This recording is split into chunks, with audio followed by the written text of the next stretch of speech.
салому дуруд дӯстони азиз, хеле ки шумо наворо мушоҳида карда истодаед. Мо тасмим гирифтем ки дар мавриди деҳаи Ғориф ки бениҳоят деҳаи дурдаст ва дар водии Рашт қарор дорад, каме маълумот диҳем. деҳаи Ғориф яке аз деҳаҳои дурдасти Тоҷикистон мебошад ки бениҳоят манзараҳои дилкаш, зебо ва диданӣ дар он ҷо мавҷуд мебошад. деҳа бениҳоят хурдакак аст, аммо дар деҳа яъне қувваи барқ ҳаст. як камбудии асосӣ дар он ҷо набудани роҳ ҳаст. барои он ки агар хоҳанд ки онҳо ба вилояти суғд бипайванданд, бояд ин амин минтақаҳои ағбаҳои хатарнокро гузашта аз тарафи Ғориф баъд ба вилояти суғд, яъне ба ноҳияи кӯҳистони Мастчоҳ омада роҳи худро идома диҳанд.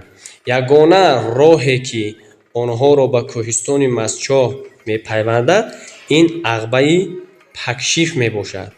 ағбаи Пакшиф ё ки ба номи ағбаи Ғориф ҳам мегӯянд онро.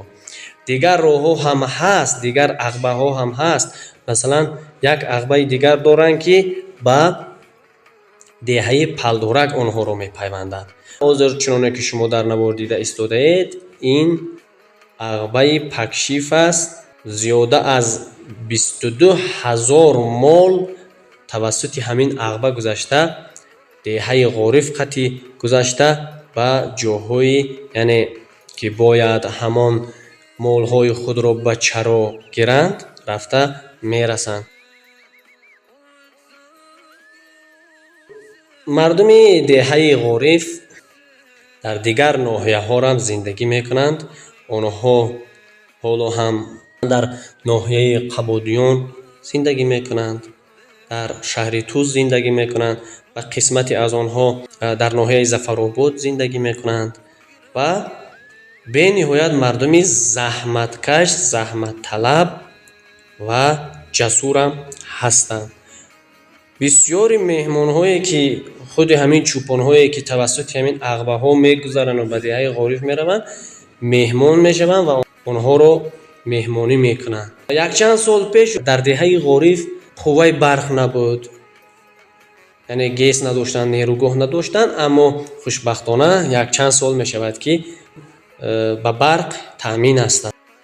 дӯстони азиз, ин буд як навори кӯтоҳака ки дар мавриди деҳаи Ғориф ва минтақаи он ба маълумоти шумо расонидем.